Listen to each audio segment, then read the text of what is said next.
Greetings, happy warriors, and thank you for being tuned right here to the Rabbi Daniel Lapin Show, where I, your rabbi, reveal how the world really works. And one of the ways that the world really works is that we must remember that the more that things change, the more we must depend on those things that never change. And one of those things that never changes is the relationship between men and women.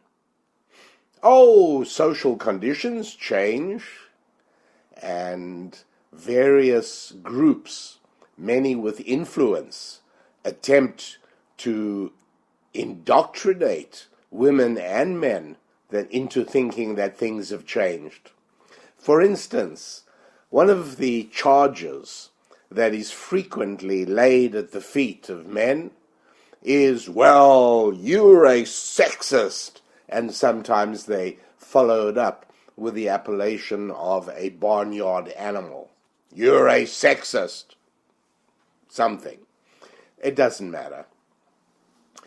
The correct response when you're charged with being a sexist is, yes, if that means recognizing that men and women are entirely different, and that men and women in general make different choices with respect to priorities in their lives, well, yes, then I'm a sexist, if that's what it means. If it means anything else, I reject your name calling.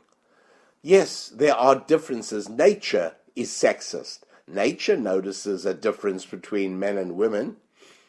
For one thing, women retain their fertility for a limited number of years. And it's shockingly early when one thinks about it. But I guess that nature intends for mother to remain healthy and strong until her children are self-sufficient. Men, on the other hand, seem to have a far less limited duration to their fertility. Even much older men can conceive babies. Now, we've spoken in the past about many of the ways in which physical reality, such as this one we're just talking about, is merely a reflection of an underlying spiritual reality. But one thing is clear, and that is men and women are entirely different. Can women have it all? No, of course not. That's ridiculous. Can men have it all? No, of course not. That's equally ridiculous. What does all mean?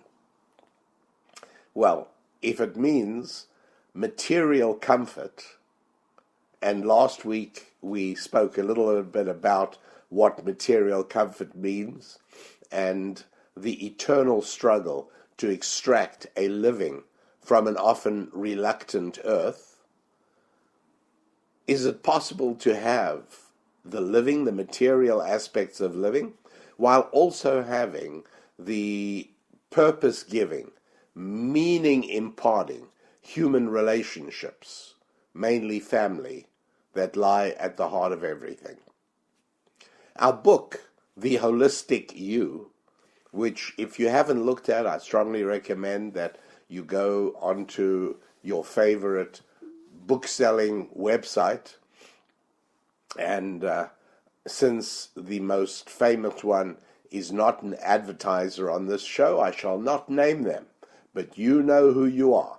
And you can go and take a look at The Holistic You. And the reason is because The Holistic You shows how a deep and fulfilling life of having everything, if you like, means focusing on family and finance and friendship and fitness and faith. Do they go in any particular order? No. That's why we usually graphically depict them as equidistant points on the circumference of a circle. That's right. If you draw radial lines exactly 72 degrees apart, you'll find you have 5 equidistant points on the circumference. And in any order, you label them family, faith, friendship, fitness, and finance. And then you get a pretty good idea. Your life is encompassed in that circle. That is the totality and wholeness of your life. That is when you have everything. The book is called The Holistic You, and you can easily read about it online. While we're at it, make sure you subscribe. Now would be a really good time to do that. And later on, I'll suggest that you might even become part of the Happy Warrior community. But for now, let us just say that the observation that men and women are different is a very important one. And therefore, because in that relationship, in general, it is the man who is the pursuer and the woman who is the pursued. How do I know that? Well, because in the Bible, in the 5 books of Moses, it says when a man takes a woman. And that tells me that the action is that of the man. And that is why it is that even after some 60 years of sexual egalitarianism, some 60 years of one after another failed iteration of feminism, the number of marriages that take place because a woman got down on one knee and held out a Rolex watch to a man and said, "Please accept this watch and make me the happiest girl in California," is minimal. Overwhelmingly, the number of marriages that are going to take place this year are going to take place only because a man got down on one knee and held out a diamond ring to a girl and said, "Please make me the happiest man in the world. Accept this ring, become my wife, and give me the supreme honor of supporting you and taking care of you and protecting you and providing for you and our future family." But that takes us into my recommended proposal speech, which I've done on a previous podcast. But for now, let us remember that it is an unchanging reality that the man seeks out the woman. The woman wants to be sought out by the man. The woman wants to be taken by the man. And that is why it is that even in the throes of heightened passion, no man ever cried out to his wife, "Oh, take me." That's not how it works. It is a woman who wishes to surrender to her man. And that is a reality. We can superimpose all kinds of cultural fads, trends, and try and persuade people that it's different, but you'd be a fool and a victim of your own folly if you actually went along with that. It is important to understand what is our unchangeable masculine natures and our unchangeable feminine natures.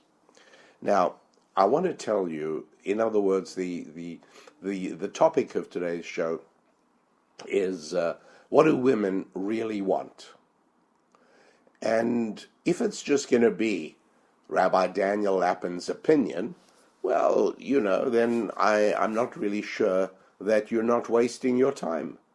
I mean, I haven't really thought about it, but if you want my opinion on it, I mean, I'd like to think my opinion is a little more likely to be correct than most others, but I feel I can provide you a far more profoundly valuable service by making this about not my opinion, but let's have it from women. Now, I don't believe in polling. First of all, there's a lot of inbuilt bias in polling having to do with, today, The psychologists, industrial psychologists in that area, have become so adept at phrasing polls to get precisely the answers that you want.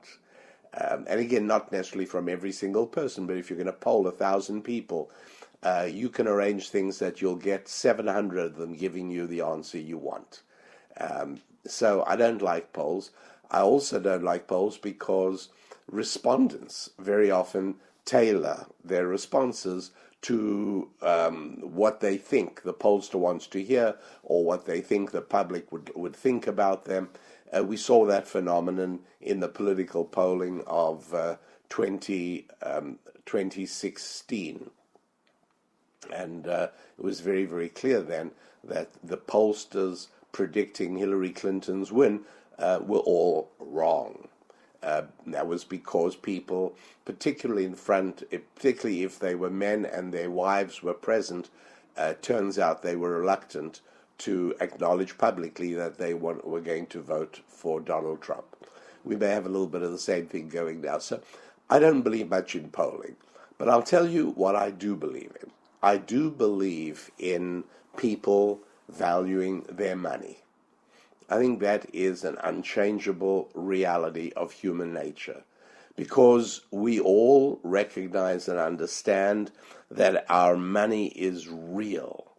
It captures the full extent of our assets and our experience and our ability and our resources and our power, and above all, our time. Money, oh yeah, we're all understanding of the importance of our money. And that's why it is that centralized government types are very regularly will tend to make decisions for people on the basis of they don't know for themselves what they should do. When you give people the option of making their own decisions, they usually prefer. Will there be people who make bad decisions? No question about it. If we took away the Social Security tax, if you offered people the choice of no Social Security tax and no Social Security payout, a large number of people, not everybody, but a large number of people would elect to take that offer. Will some of those people make bad saving decisions? No doubt they probably will. But with each passing year, when the evidence of mistakes become better known, fewer and fewer people will make those mistakes.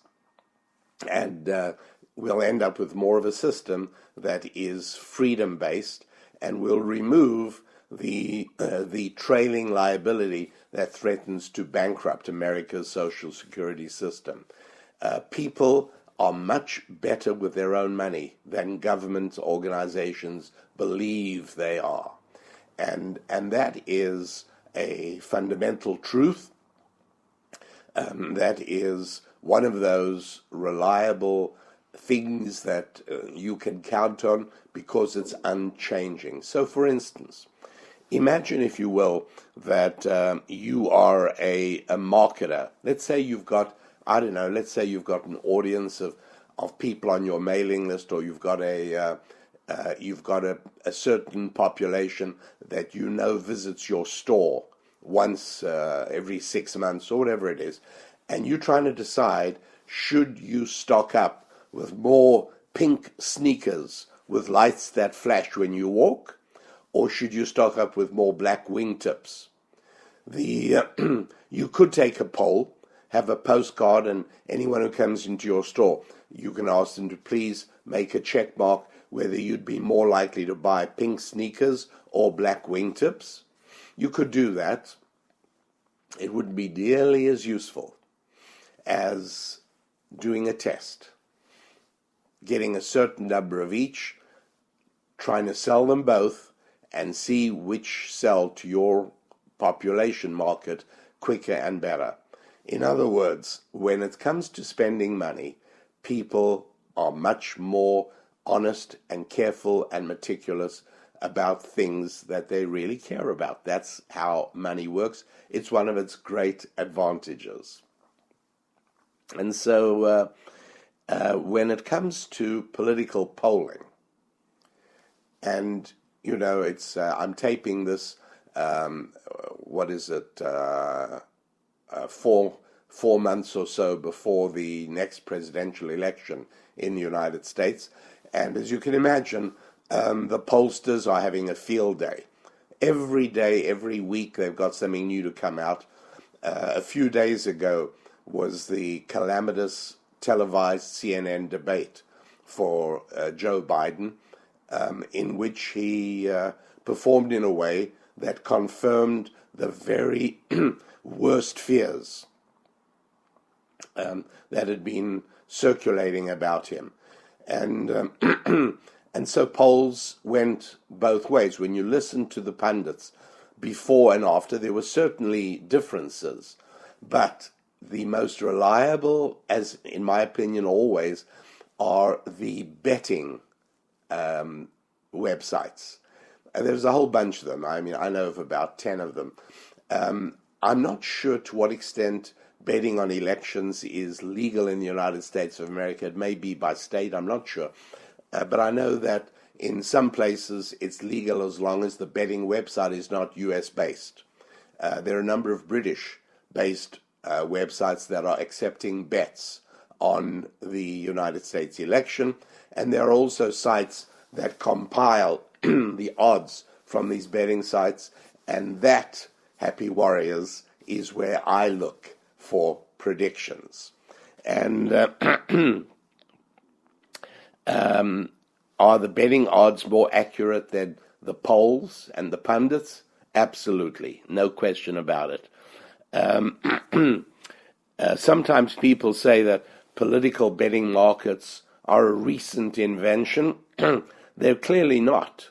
There's a very interesting book called The Long History of Political Betting Markets, and it's by Paul Rode and Coleman Strumpf, and they point out that political betting has been going on since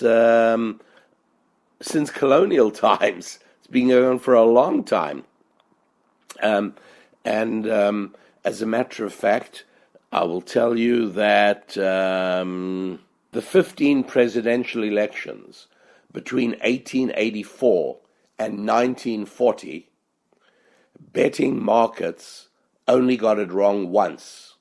It's the wisdom of the crowds, and it's people using their money. And when people use their money, they give it their very best shot. And so overwhelmingly more accurate on the betting markets than the pundits and the pollsters. And you might be interested to know that at the present time, just before the calamitous CNN debate at the end of June, just before that calamitous debate,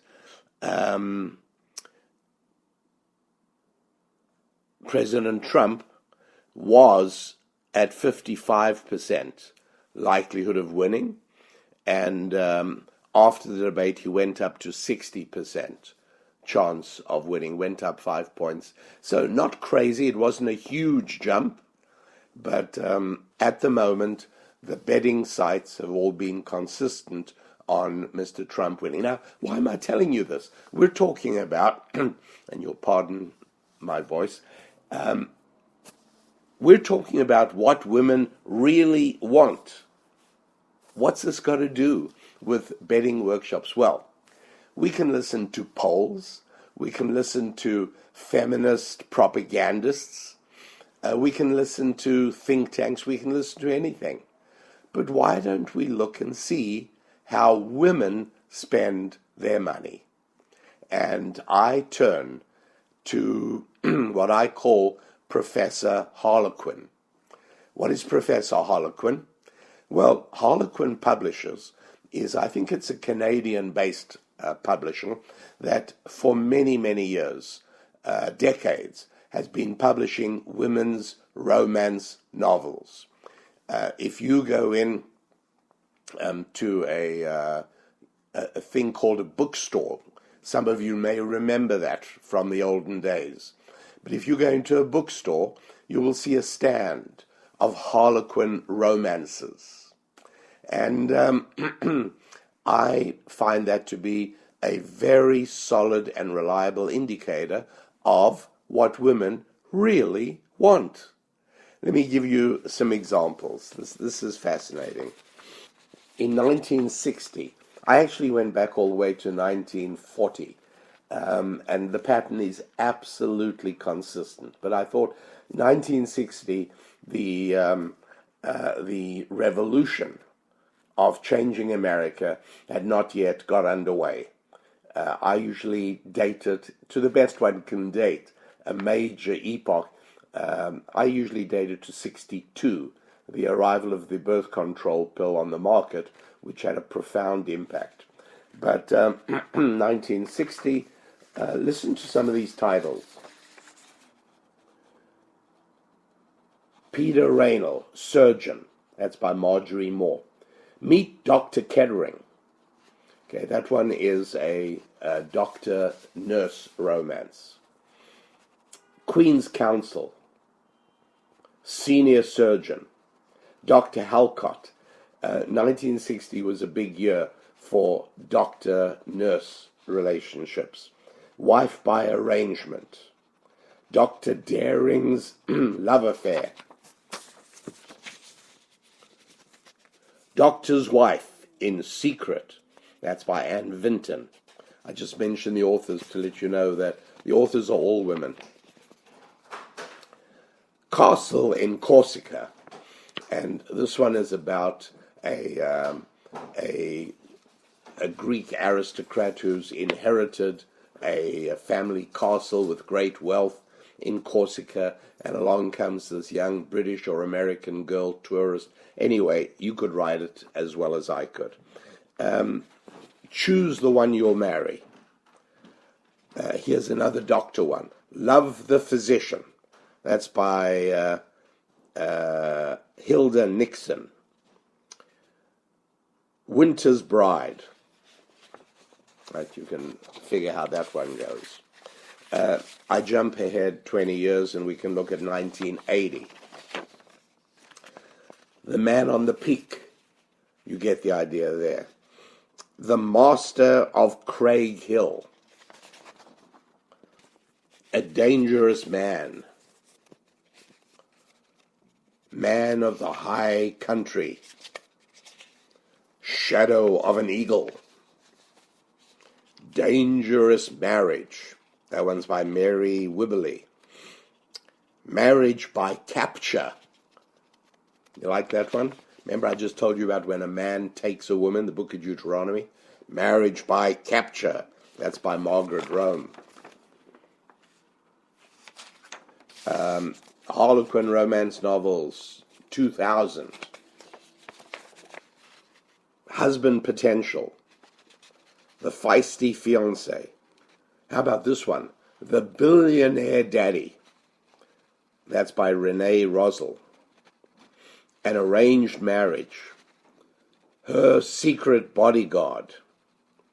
One Husband Needed. Fiancé Wanted. That's by Ruth Jean Dale. Pamela Taming the Boss. Get it? That's by Pamela Bauer. So autobiographical maybe. A Wife Worth Keeping. Coming Home to Wed. Just Say Yes! Exclamation point. The Baby Surprise. The Faithful Bride. The English Bride. To Marry a Sheik. The Best Man and the Bridesmaid. The Corporate Wife. The Sheik's Bride. The Billionaire and the Baby. The Sheik's Reward. Now, there's 3 books published in 2000 that have Sheik in the title. I just read them to you. To Marry a Sheik, The Sheik's Bride, and The Sheik's Reward. All of them are about this Middle Eastern ruler tall, dark, and handsome, and fabulously wealthy. To Marry a Sheik is by Day Leclerc. The Sheik's Bride is by Sophie Weston, and The Sheik's Reward is by Lucy Gordon. A lot of sheiks in 2000. 2014, Christmas at the Castle, Second Chance with Her Soldier, Snowed In with the Billionaire, Snowflakes and Silver Linings, English Girl in New York. These are the books that women are putting down money to purchase in very large numbers. And this is ever so much more reliable than what pollsters tell you, or what studies reveal, or what research shows, or what scientists tell us. Pay no attention to that. But where women spend their money, that tells us everything. And so, to answer the question of what women really want, all we have to do is study the archetype of the Harlequin hero. That's all we got to do. Right? It's pretty straightforward.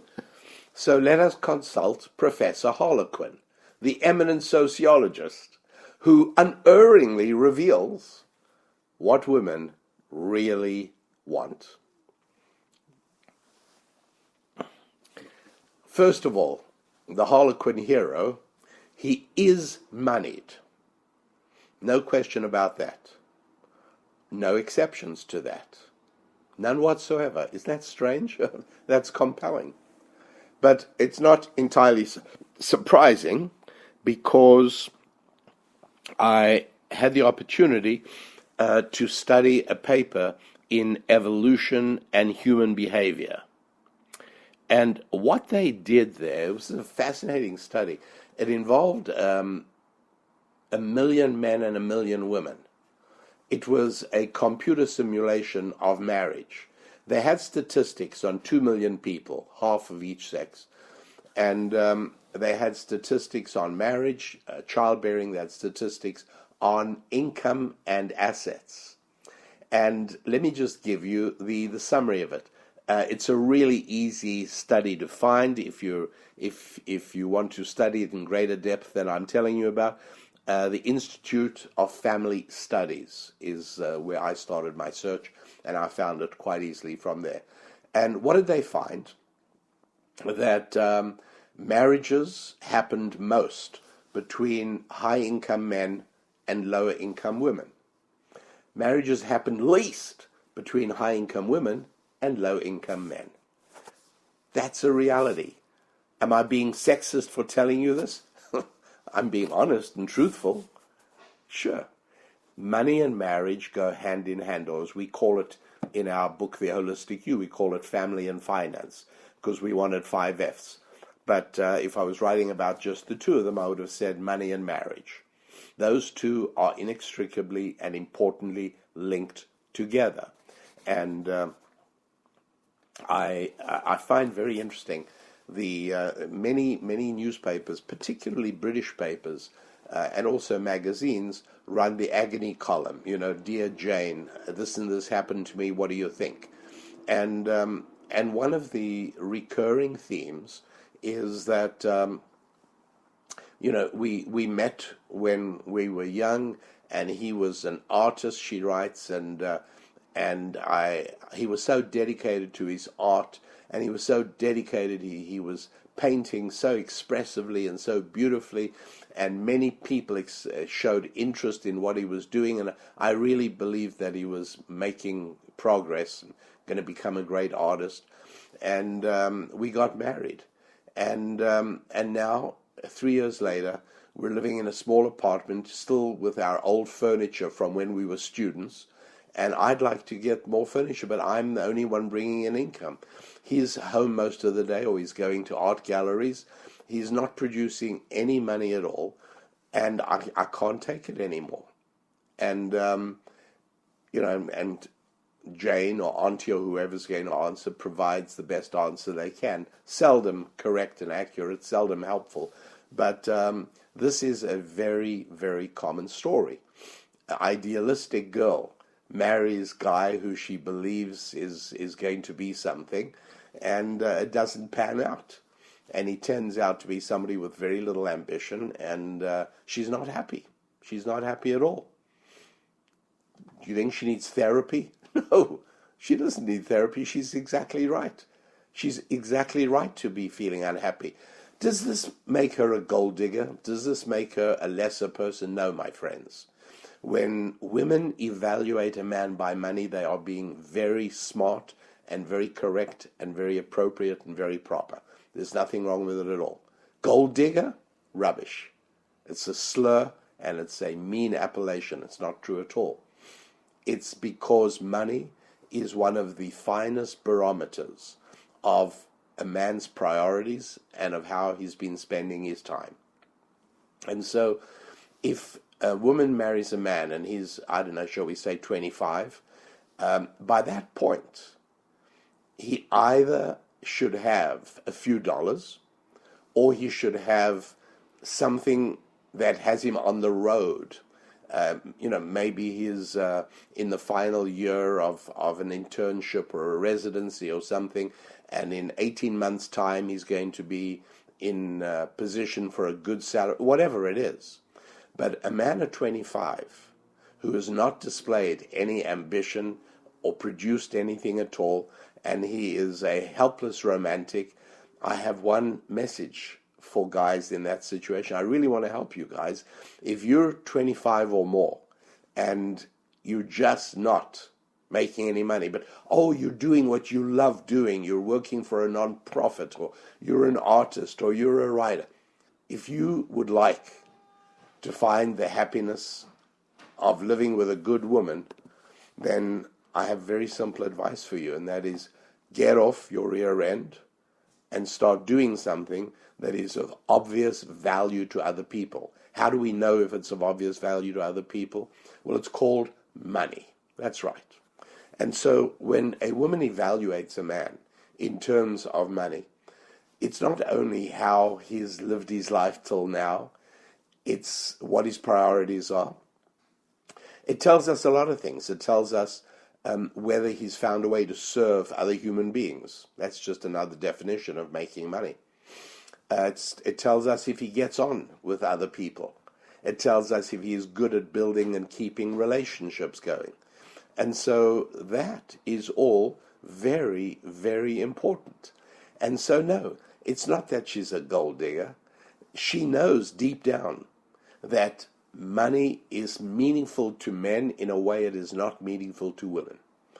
A man's masculinity, but we explain all this. If you've read The Holistic You, you understand all this already. Money is meaningful to a man's masculine psyche in a way that it isn't to a woman's feminine psyche. I'm not saying women don't want money, and I'm not saying women don't enjoy making money. I'm not saying any of that.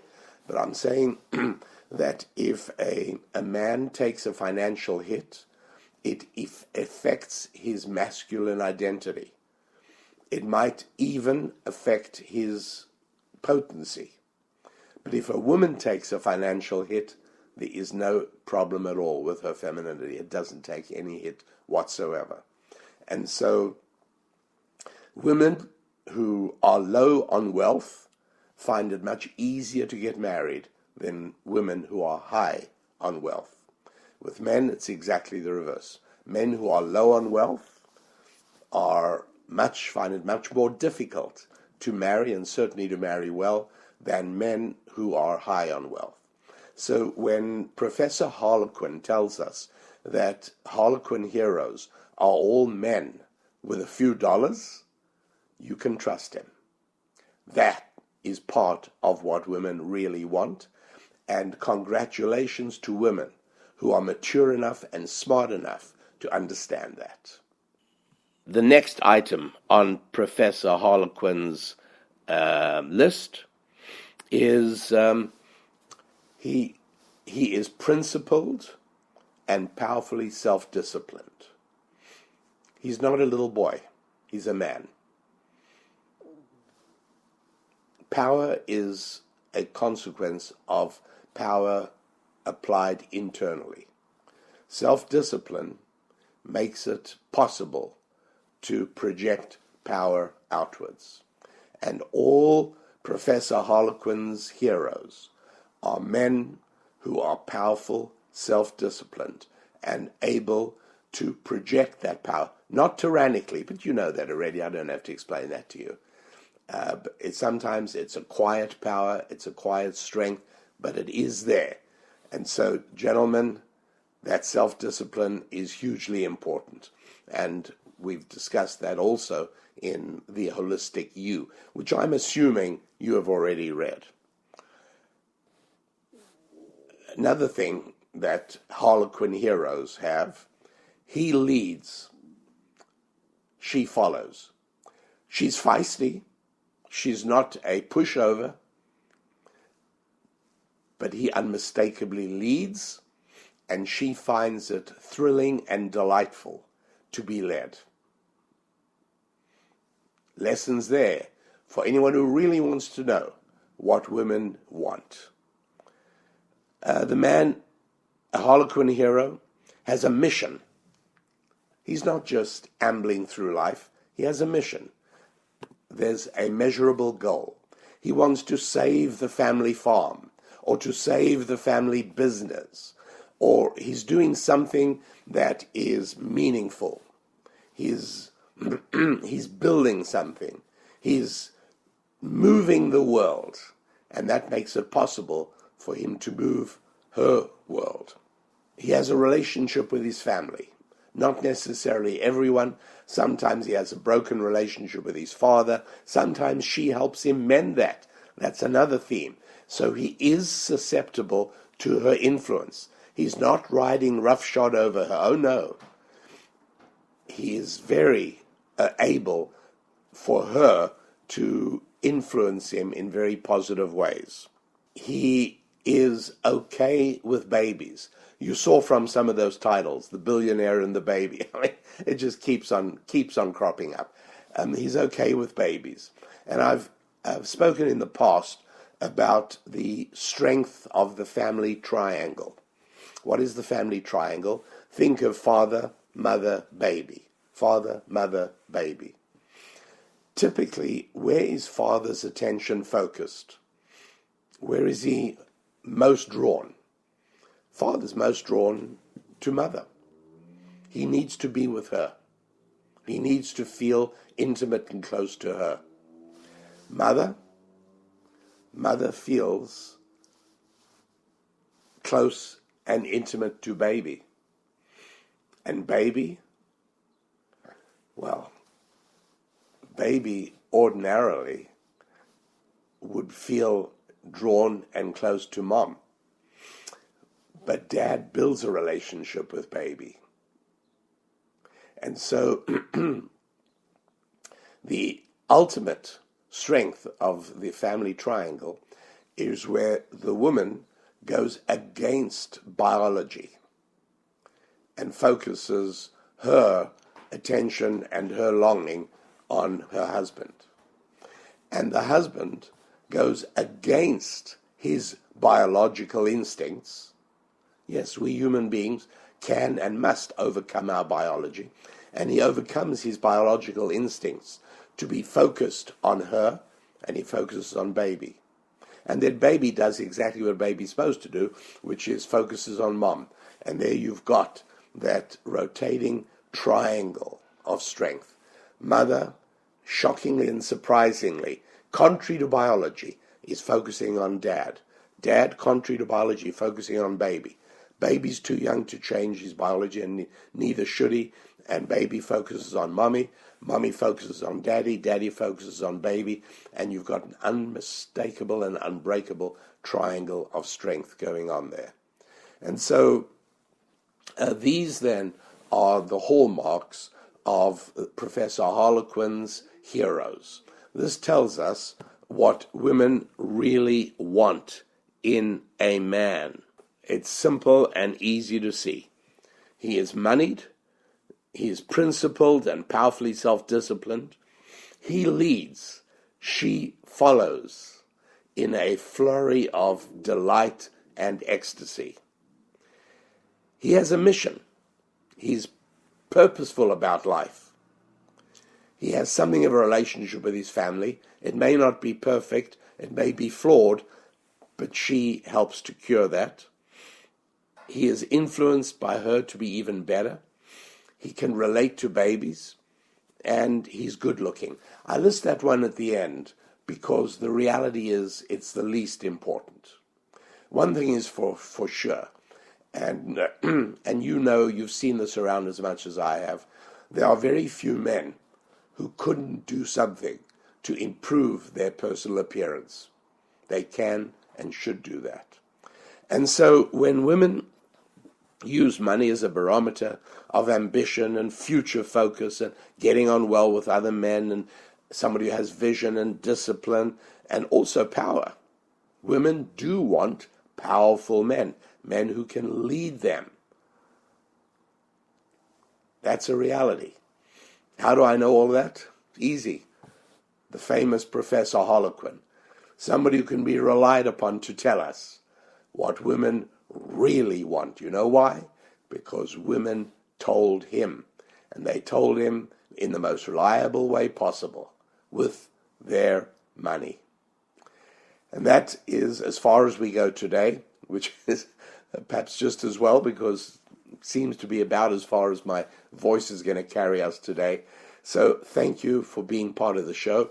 Make sure that you think about becoming a happy warrior. Join the Happy Warrior community. Just go to RabbiDanielLapin.com, www.RabbiDanielLapin.com, and join the Happy Warrior community.